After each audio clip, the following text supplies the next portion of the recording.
फ्रीमध्ये आपण गावी राहत होतो, आपल्याला सर्व काही सोयी मिळत होत्या गावाकडे, परंतु शहरामध्ये आपल्याला प्रत्येक गोष्टीची आपल्याला किंमत मोजावी लागते, गोष्टी वाटत जातात.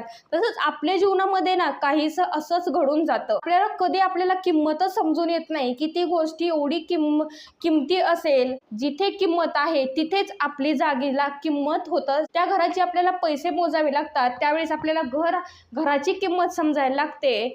ज्या योग्यतेच्या गोष्टी आपण निवडत नाही तोपर्यंत आपली किंमत होणार नाही.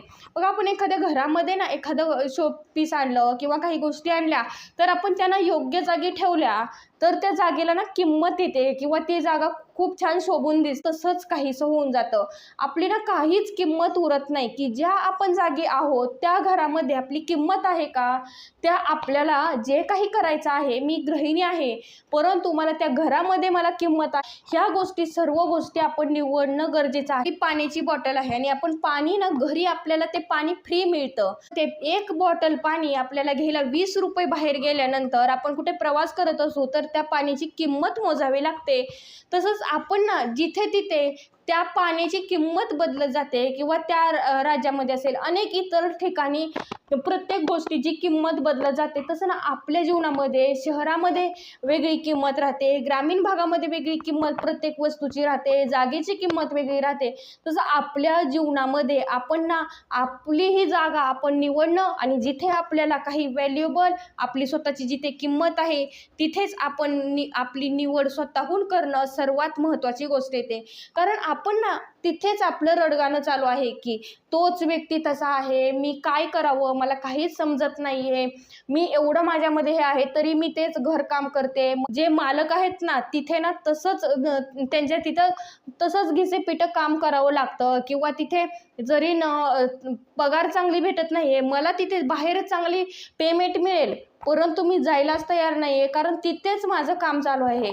माझ्यामध्ये चांगले हे पण आहे, टॅलेंट आहे, मी चांगलं कार्य पुढे जाऊन करूही शकतो, तरी आपण त्याच जागी राहतो आणि आपली निवड आपण तिथेच राहून आपल्या जीवनामध्ये आपण बदल घडवत जातो. कारण आपल्या जीवनामध्ये आपल्याला जिथे जागा आहे ती जागा आपल्या परमेश्वराने आपल्याला युनिव्हर्सने आपल्याला निवडून दिलेली असते. ते काही संकेत आपल्या जीवनामध्ये पाठवत असतात, परंतु आपण त्या गोष्टीला ना इग्नोर करतो. हेच ना आपलेच आहेत, जाऊ दे ना, काय होतं दुःख दिलं तर, असं आपण काही गोष्टींना सोडून द्यायला लागतो आणि आपण त्याच रडगाण्यामध्ये आपलं जीवन जगायला लागतो. तर जर तुम्ही अशा सिच्युएशनमध्ये राहत असाल, मला जर माझ्या जीवनामध्ये प्रगती हवी असेल तर मी ना बदलणं ही सर्वात महत्त्वाची गोष्ट येते आणि परिवर्तन हाच आपल्या ह्याच्या आजूबाजूच्या गोष्टीवरनं आपण शिकलं पाहिजे की परिवर्तन ही आजूबाजूला घडतंय, तर मला बदलायला काय प्रॉब्लेम आहे हा प्रश्न आपण स्वतःलाही विचारणं अत्यंत गरजेचं आहे.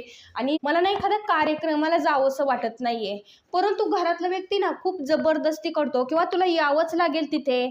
जर तुम्हाला त्या कार्यक्रमामध्ये असेल काही व्यक्तींमध्ये भेटल्यानंतर तुम्हाला उदासीनता वाटत असेल, तिथे तुम्हाला इल्सट झाल्यासारखं वाटत असेल, मला तिथे कुठेतरी मानसिक त्रास होत आहे आणि मला तिथं जायचं नाहीये, तर ते स्वतःला निवडण्याचंही स्वातंत्र्य असणं गरजेचं आहे. मला जिथे जायचंय तिथेच जाणं गरजेचं आहे, जिथं नाही जायचंय तिथे नाहीच गेलं पाहिजे. हे ना आपण ना आपल्या गोष्टी काही निवडाव्या लागतात आणि त्यानुसार आपलं जीवन आपलं घडत जातं. कारण जिथे आपण ना विनाकारण आपण कुठेही आपली वेळ वाया घालवतो, आपली एनर्जी वाया घालवतो आणि त्यानंतर आपल्याला समजून येतं की खरंच आपण इथे वेळ नको द्यायला होता आणि त्या माणसांना ना आपली किंमतच नाही, म्हणून आपण काही गोष्टी दुसऱ्यांवरती थोपवून देतो. त्रासामध्ये तुम्ही अशी आपल्या स्वतःवरतीच काही गोष्टी अशा ओढावून घेत असाल तर थांबा, जागा बदलण्याचा प्रयत्न करा. तुमची किंमत कुठं आहे, तुमची सेल्फ रिस्पेक्ट कुठे आहे ते ओळखून त्यावरती कर्म करण्याचा प्रयत्न करा. बघा, तुमच्या स्वाभिमानाला तुम्ही जोपासूनच ते कार्य करण्याचा जरूर प्रयत्न करणं गरजेचं आहे. हा बदल माझ्या जीवनामध्ये बऱ्याच काही वर्षानंतर ना आत्ताच्या काही काळानंतर न समजून आलं की आपल्याला तिथे नको जायला, ते माझ्यासाठी योग्य नाहीये, मला जागा बदलणं गरजेचं आहे, मला तिथे मानसिक त्रास होतोय. ह्या गोष्टी ज्यावेळेस माझ्या जीवनामध्ये घडत गेल्या त्यावेळेस ह्या गोष्टी त्या अनुभवातून माझ्या जीवनामध्ये मी बदल करण्याचा प्रयत्न केला. जशी ज्या त्या ठिकाणी आपली किंमत आपण ओळखून आपलं कर्म करणं आणि परिवर्तन स्वतःमध्ये करणं, तिथे मला त्रास होतोय तिथे न जाणं आणि तिथून जागा बदलून आपल्या कार्याकडे येणं, हेच सर्वात मोठा आपल्यासमोर उद्देश असणं गरजेचं आहे.